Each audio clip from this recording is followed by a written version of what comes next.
I wanted to talk to us about the powers that be. As we contemplate the affairs of the world today, as we look around at the things that are happening all around us, one thing is more and more evident to anybody who has any sort of perception, any sort of eyesight. It is evident that the rulers of this world, that the systems of this world are becoming more and more corrupt, are becoming more and more evil, more subject to evil, more surrendered to evil. In our very own Jamaica, there have been so many accusations of corruption to the present administration. And I don't know if I wasn't paying attention, but it just seems to me like it's far more these days than I ever heard of before. But it's not just Jamaica. In the US, we have seen corruption allegations against leadership. We remember that the war on Iraq, everybody sees that as a corrupt thing because they went under false pretenses claiming that they were weapons of mass destruction when the evidence showed that there was none. Then over in Britain, corrupt leadership. All over the globe, people are rising up against corrupt leaders. But it's not limited to the world. Because I don't know if some of you have seen some of the recent videos about some of the religious leaders in the world.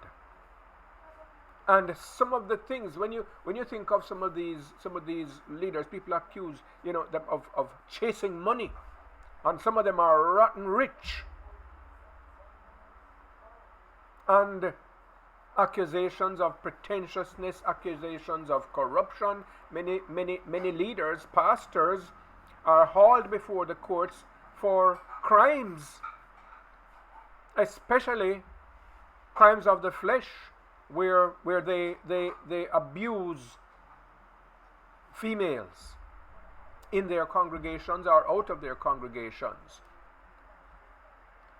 And as I said, more and more we see that leadership of the systems around us, both the secular and the religious, we are seeing more and more evidence of corruption, of evil. So the powers that be are nothing to put our confidence in. And the Word of God tells us, put not your trust in man. And we can see why. We can see why it doesn't make any sense to have confidence. So we vote in one government after another, and we think this next one will do better than the one before, and it doesn't do better, it does worse. And we are disappointed, and we're frustrated, and we attack them, and we condemn them. I myself am guilty of doing that sometimes. Sometimes I talk against what I see as wrong with the government. But I really have no right to expect better. Because these people are not serving God, they are serving the systems of the world. And those who serve the systems of the world are subject to the one who is the prince of this world. And so I have no right to expect better. Neither of Andrew Holness, Mark Golding, Joe Biden, Donald Trump, whoever is that one over in England now, and all these other people. I have no right to expect them to do good and to do godly things. And that is why I must know where I put my trust. But the Word of God cautions us about our attitude to these leaders. Romans 13 and verse 1. It says, "Let every soul be subject unto the higher powers, For there is no power but of God. The powers that be are ordained of God. Whosoever therefore resisteth the power, resisteth the ordinance of God, and they that resist shall receive to themselves damnation. For rulers are not a terror to good works, but to the evil. Wilt thou then not be afraid of the power? Do that which is good, and thou shalt have praise of the same. For he is the minister of God to thee for good. But if thou do that which is evil, be afraid, for he beareth not the sword in vain. For he is the minister of God, a revenger to execute wrath upon him that doeth evil. Now, this kind of sounds strange, doesn't it? Kind of sounds strange to consider these leaders who are not committed to God to be the messengers of God, to be the powers that are ordained of God. But this is what the Word of God says. Be subject unto these powers, because none of them can be in power if God did not permit it. If God did not allow it, none of them could be in power. And God allows it. In the time of Nebuchadnezzar, we were looking at it recently. Nebuchadnezzar went out and he looked over Babylon and said, look at this great place that I have built for the glory of my majesty. And in that very hour, his senses went from him. He became a madman. And the reason given in the Word of God is that you may know that God rules in the affairs of men, and he sets up who he will and takes down who he will. This mighty pompous King Nebuchadnezzar, in a moment, from the greatest king on earth, he became an animal eating grass. So all these leaders of the world, in a moment, anyone can be removed if God ordains it. And so it is by the will of God, by the permission of God, that they all rule. But let's go to the church. Even in the church, now, I'll say this. There was a time when I thought that the Seventh-day Adventist Church was the only true church, and that for anybody to be saved, he needed to come to an understanding of our Seventh-day Adventist doctrine and our acceptance of it. There was a time when I felt that way. I have come to realize that God is not so myopic, and God is not so limited in his ability to save people. And so God works and he takes people through many different paths to himself. I have come to understand that all the denominations that are out there are avenues through which God can take people to himself. He rules in the affairs of the church too. And if there is a leader in a church who is not of God, God can take him down.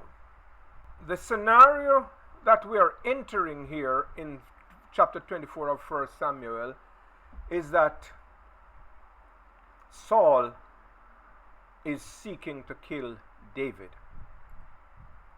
Saul was the anointed king of Israel. Saul had been chosen as the first king of Israel, and it so happens that God anointed David to be Saul's successor. David, by his prowess and his competence, was gaining in popularity among the people of Israel. He was gaining preeminence, but he was not the king. But Saul, as any human without God, without the full leading of God, as any human would do, Saul became jealous of David. Imagine, he's the king. And you would think that the king wouldn't need to feel jealous, but he didn't like the fact that people, they were saying Saul has slain his thousands and David his 10,000s. In other words, David is better than Saul. And so he was seeking to kill David. He wanted to get rid of him. It is human nature to want to get rid of that thing which seems to be challenging you, which seems to be climbing above you. You destroy it so that you can continue to be in preeminence. And so in verse 1 here of 1 Samuel 24, it says, "It came to pass, when Saul was returned from following the Philistines, that it was told him, saying, Behold, David is in the wilderness of En-gedi. Then Saul took 3,000 chosen men out of all Israel, and went to seek David and his men upon the rock of the wild goats. He came to the sheepcotes by the way, where was a cave, and Saul went in to cover his feet. And David and his men remained in the cave, in the sides of the cave. And the men of David said unto him, Behold, the day of which the Lord said unto thee, Behold, I will deliver thine enemy into thine hand, that thou mayest do to him as it shall seem good unto thee. So David's men were saying, This is the moment. God told you that he is going to deliver your enemy into your hand, that you can do to him what you want. Now, an ordinary person, the thing that he would have done would be to kill Saul. But David got up and he cut off the skirt of Saul's robe privately. And it came to pass afterward that David's heart smote him because he had cut off Saul's skirt. David felt bad about it. Look what I did. He said to his men, The Lord forbid that I should do this thing unto my master. Listen, the man is trying to kill you, fella. Don't you understand what's happening here? The Lord forbid that I should do this thing unto my master, the Lord's anointed, to stretch forth mine hand against him, seeing he is the anointed of the Lord. This man is who God anointed. And as evil as he was, as much as he was even trying to defeat God's purpose, because God had now anointed David too. But David recognized that the powers that be are of God. It is for him to set them up and take them down, not for me, a human being. So David stayed his servants with these words, and suffered them not to rise against Saul. But Saul rose up out of the cave and went on his way. David also arose afterward and went out of the cave, and cried after Saul, saying, My lord the king. And when Saul looked behind him, David stooped with his face to the earth and bowed himself. David was a man of God. When you think about it, this man is trying to kill you. But you have respect for him, and you see him and you bow down out of respect for him. And David said to Saul, Why are you listening to people saying David is seeking to hurt you? Behold, this day thine eyes have seen how that the Lord hath delivered you into mine hand in the cave, and some bade me kill thee. But mine eye spared thee, and I said, I will not put forth my hand against my Lord, for he is the Lord's anointed. Moreover, my father, see the skirt of thy robe in my hand, for in that I cut off the skirt of thy robe and killed thee not. Know thou and see that there is neither evil nor transgression in mine hand. And I have not sinned against thee, yet thou huntest my soul to take it. The Lord judge between me and thee, and the Lord avenge me of thee, but mine hand shall not be upon thee. I say amen. David said, it's not my responsibility to take you down. It's not my job to fight against you as much as you are my enemy now. It is God's responsibility to avenge me of you, but my hand shall not be upon you. As saith the proverb of the ancients, wickedness proceedeth from the wicked, but mine hand shall not be upon thee. You know, brothers and sisters, there's so much for us to learn from this. We're talking about in the Old Testament. No wonder it is said that David was a man after God's own heart. Because no ordinary man would have done that. You have your enemy right under your hand. You cut off his piece of his garment, and he doesn't know. You could have easily killed him. And now you come and you say, let God fight. Sometimes, you know, brothers and sisters, we have people who are fighting against us. Sometimes you feel that the world is turned against you and you don't do them any wrong. And why are these people attacking me like this? And you want to do something to them. Let me tell you something. Put it to God. But especially when the person is appointed, anointed by God, when they are allowed by God to become leaders, whether it be in the world or in the church. So we would think that after this, Saul would say, oh man, look at what I've been doing. I'm so sorry, and I'm not going to pursue anymore. David, you're free.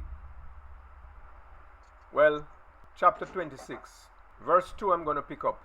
Same thing continuing. Saul arose and went to the wilderness of Ziph, having 3,000 men of Israel with him to seek David in the wilderness of Ziph. So he's still hunting David. After that incident, Saul is still trying to kill David, because, you know, when evil sets in the heart, if you don't surrender it to God, it stays there like a cancer, and it eats you out and eats you out until it destroys you. And those who know the history of Saul, I'm not going to go into that today, but those who know what happened to Saul know how that went. The evil that was in his heart, that he allowed to hug up there, it ate him out. And, you know, let me pause to say this. Brethren, when people do you wrong, forgive them. Quick, quick, quick. Just forget it. Just don't hold on to it, because it's not them that you're hurting. It's yourself. It's eating you out. It's destroying you. You know why so many people have cancer in the world today? Because they're keeping the stress inside of them. Don't think it's just the food you eat. Don't think it's just the environment or the radiation around you. Don't think it's just the cigarettes that you smoke or the rum that you drink.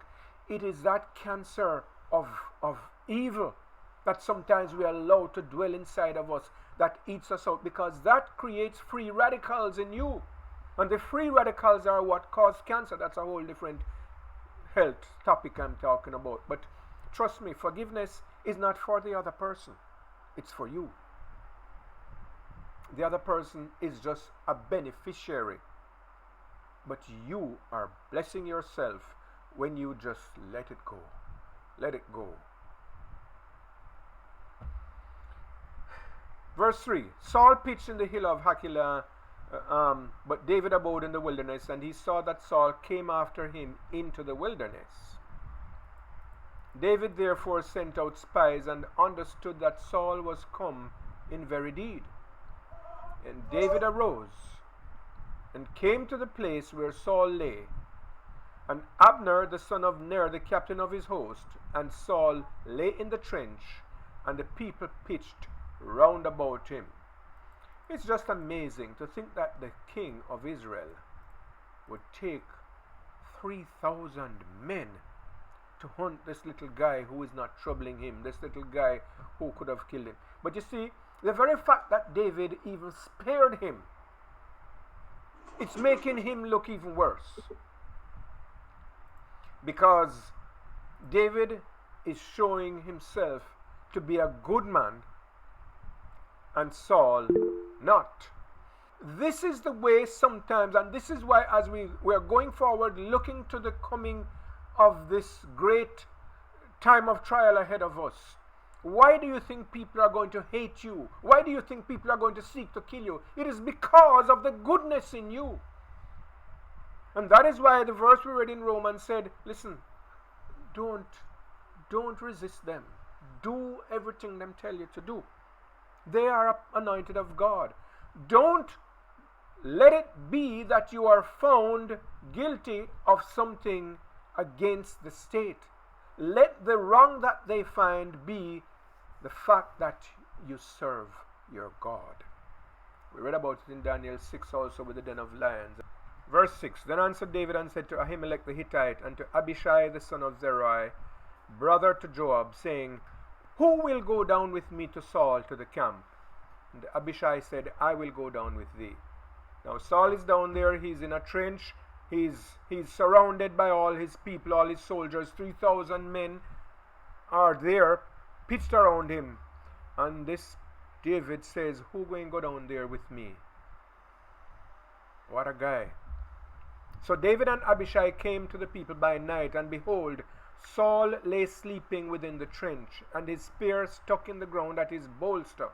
But Abner and the people lay round about him. Everybody's lying down sleeping there. I guess they wouldn't expect that anybody could come with so many soldiers there, so many army men. But David and Abishai went down. And Abishai said to David, God has delivered thine enemy into thine hand this day. Now therefore let me smite him, I pray thee, with the spear, even to the earth at once, and I will not smite the second time. One lick and I'm going to kill him, boss. Just let me do it. Just one lick, one strike, and he's dead. And David said to Abishai, Destroy him not. For who can stretch forth his hand against the Lord's anointed and be guiltless?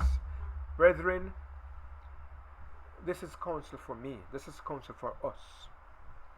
Do not practice to try to bring down somebody who God has anointed. Don't try to destroy them. And you may not be using a spear to do it, but are you using your words to do it? Are you using some other means to try to bring them down? We have to take counsel from the things of God. David was a man after God's own heart, and this is what his heart said. Listen, you cannot raise your hand, you cannot stretch your hand against God's anointed and be guiltless. David said furthermore, As the Lord liveth, the Lord shall smite him, or his day shall come to die, or he shall descend into battle and perish. He's going to die. He's going to meet his end. But God forbid that I should stretch forth my hand against the Lord's anointed. But I pray thee, take now the spear that is at his bolster, and the cruse of water, and let us go. Take away his spear, and take away his water, and let's go. So David took the spear and the cruse of water from Saul's bolster, and they got them away. And no man saw it nor knew it, neither awaked, for they were all asleep, because a deep sleep from the Lord was fallen upon them. Now listen to me. God was with David.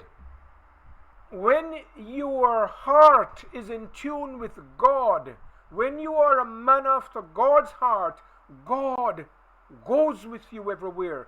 When your ways please the Lord, He makes even your enemies their footstool. He makes even your enemies serve you.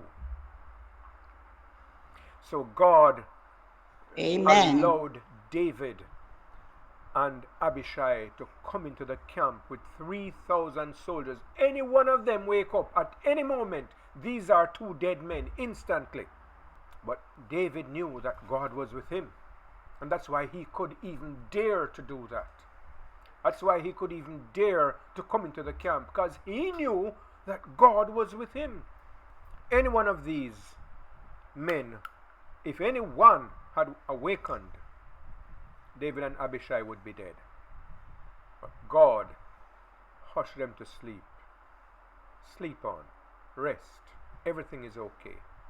David took the sword and the water. Well, the rest of it is history. David again went up and he showed to Saul what happened, and you can read the rest for yourself. What I'm talking about is the attitude to God's anointed. We have to guard against taking on to ourselves things which are not given us by God. We have to guard against it. When God speaks to somebody, when God is speaking through somebody, when God has appointed somebody as a leader, we are expected to listen to them and to work with them as of God, because it is only by the powers of God that they remain there. All right, Exodus chapter 20. And most of us know that the first 17 verses have the 10 commandments. And we know, I'm not going to go through them. This was God speaking, and he proclaimed the 10 commandments from the mountain. And in verse 18, I want you to note carefully here now. All the people saw the thunderings and the lightnings and the noise of the trumpet, the mountain smoking, and when the people saw it, they removed and stood afar off. And they said to Moses, "Speak with us, and we will hear, but let not God speak with us, lest we die." Now here these people were saying, we are not worthy to speak to God. We can't stand in God's presence. But we believe, Moses, that you can. And so you go and talk to God, and then come and speak to us. So they were recognizing and acknowledging that Moses was the one anointed by God. Moses was the one who was able to talk to God, who was able to go into God's presence and to be the leader. That's how they felt then. Now I want you to go with me to Numbers chapter 16. I'm going to pick up at verse 1. Now Korah the son of Izhar, the son of Kohath, the son of Levi, and Dathan and Abiram, the sons of Eliab, and On, the son of Peleth, sons of Reuben, took men.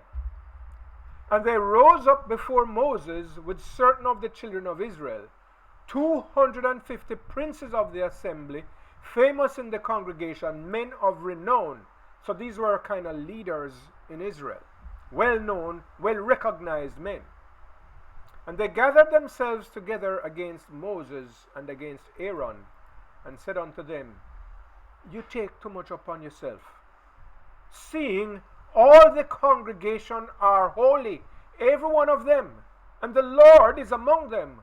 Wherefore then lift ye up yourselves above the congregation of the Lord." Who tell you, say you better than us? Who tell you that you are in a higher position than us?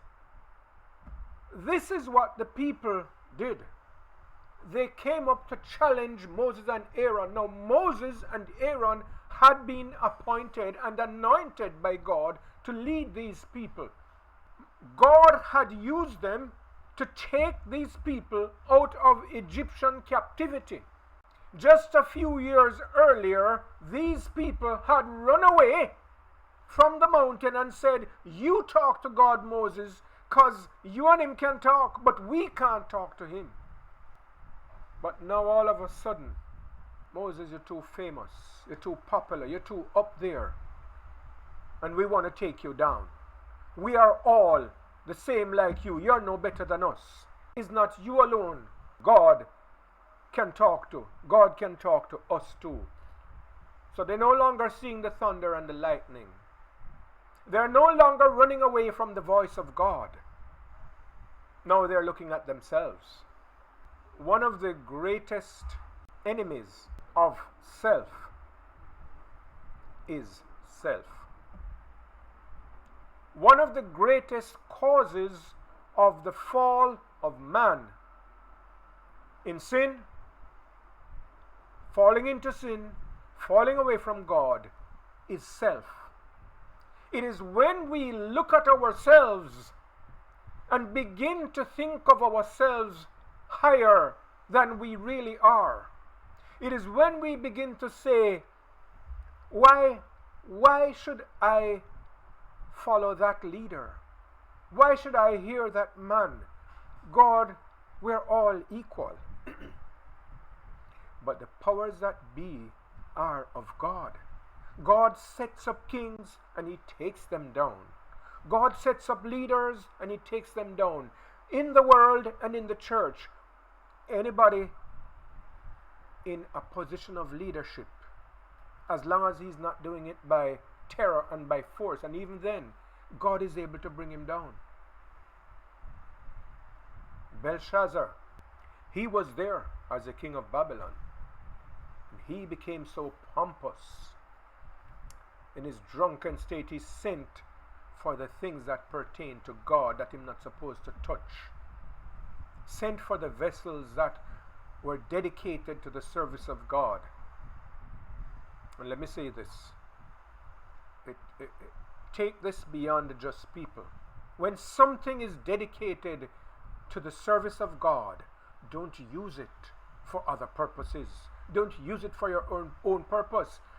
God, I know I'm going to something else, but God made a day and he sanctified it. He created the world in 6 days and then he made one more day. And that day was dedicated for the service of God. And people are using it as they see fit. Belshazzar sent for the vessels that were dedicated to serve God. And he started to serve himself with it. He drank wine from the vessels. And we know the story. The handwriting came on the wall. Today, you are weighed in the balances and found wanting. Today, your kingdom is taken from you. Belshazzar died that night as the Medo-Persians came into Babylon and slaughtered them and overthrew Babylon. These people challenged Moses and Aaron. And the rest of the story tells us that Moses said, okay. He said, all of you, get your rod and put it in the temple. And we're going to see who God speaks by. Aaron, get your rod and put it in there. And so they put their rods in there. And Moses said, the one that buds tomorrow morning, anyone that buds, that's the person who God has chosen. And Aaron's rod budded when they saw it the next morning. And Moses said, if God has not spoken by us, you people will die an ordinary death. But if we are who God has chosen, you're not going to die an ordinary death. Let the earth open up and swallow you. Moses said, come out from among them and be ye separate. That's what we are told in the New Testament. Come out from among them and be ye separate. Do not mingle with people who are challenging God and the things of God. Do not let those be your companions. Separate yourself from men who defile and resist God. Moses said, separate from them because something is going to happen to them. Something extraordinary is going to happen to them to show why you should not put your hand against God's anointed. And the earth opened, and every one of those 250 men, plus their wives and their children and their cattle and their sheep and their goats, everything went down into the earth. What an awesome, awful thing. Because they dared to lay a hand against the Lord's anointed. Brethren, I want us to consider how serious God is. I want us to recognize that God is not just sitting in heaven waiting for us to do whatever we feel like. And then one day he will come and call and say, all right, who did right? Come, you come, you come. No, you can't come, you stay. That's not what it's about. God rules in the affairs of men. God sent his son to die so that he can redeem those who want to be redeemed. And in the meantime, he's making Satan know you don't run things down there. You know, when they had that meeting somewhere out there in the universe, they had a big meeting. God had a meeting. And all the different representatives from the different planets where God has put life, they were present at the meeting. And Satan presented himself there. And God said, where are you coming from? And Satan said, I'm coming from the earth, man. I'm the one running things down there. I'm in charge of the earth. So I am the earth's representative here now. I am representing the earth. You know, he was the ambassador. He presented himself as the ambassador for the earth. And God said, you think you're running things? No, I'm putting words, so please, I'm adding words. I'm embellishing it. So it's not in the Bible, everything I'm saying here. But God said, have you considered my servant Job? You say you're running things down there. Have you considered my servant Job? You are not running everything down there. Job is there, and you don't have any power over Job. And Satan said, but the only reason that he has not given in to me is because you built a fence around him. You're protecting him. And so God said, all right, you think it's that? You think that is the reason? I'm going to move the fence. The only thing you can't do is take his life. I'm not going to give you that permission to take his life. But do what you want to him. Man, God had confidence in a man. But you know why God could have that confidence in Job? Because man looketh on the outward appearance, but God looketh on the heart. God knew Job's heart, and God knew that Job was totally committed to him. Brothers and sisters, can God trust you in that way? Can God say to Satan, do whatever you want, because I know that he is not going to bow to you, or she is not going to bow to you? God said, do what you want. And we know the rest of the story. Satan came and he did everything he could. He killed his children. He killed he killed off his cattle. Destroyed everything the man had. And when that wasn't enough, he came and he struck him with disease, worse than COVID. That his very skin was dropping off. The flesh was falling off. He was rotting alive. And he was scratching it with gourds and all kinds of things. And he had to come out of the house and stay outside in the ashes just to get a little... And his very wife said to him, listen man, I can't stand to see you like this. Curse God and die. You know, when you think that when you're going through a time like this, you would hope that there was even one human being to just encourage you and say, hold fast, don't give in, hold fast, stand firm with God. But that one human being, the mother of his children, the one he was sharing his life with when everybody else was against him, that one human being came to give him evil counsel. And even then, Job did not turn his back on God. Job said, though he slay me, yet will I trust him. Even if God allows me to die, I'm still going to trust him, because I know that my Redeemer lives. And I know that I'm going to see his face in the end. And even if after my skin worms destroy the body, I know that in my flesh I shall see God. What a faith. What a faith. And guess what? Job didn't live under the new covenant. Job lived under the old covenant. Job lived in those days before Jesus had died to redeem us. But Job had confidence in God that God was going to accomplish his purpose on the earth. We have no excuse today. We have no excuse for doubting.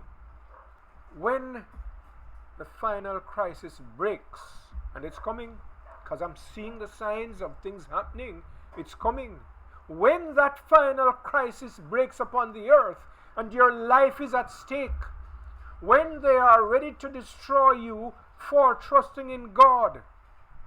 You know, Job's friends came by, you know that story too, and they said, listen, something you're doing wrong, man. Something you're doing wrong, because God is not going to allow this to happen to you if you were doing right. And Job said, He stood fast. When they come at you in these last days, they're going to tell you that your faith that you're holding on to is stupidness, and that's why what is happening to you. These are going to be your friends, you know. Some of them are going to be your church brethren, maybe, who are going to tell you, give up your foolishness. I've had that. I've had people telling me how I'm following the wrong pathway and so on. So don't expect everything is going to be just smooth and hunky-dory.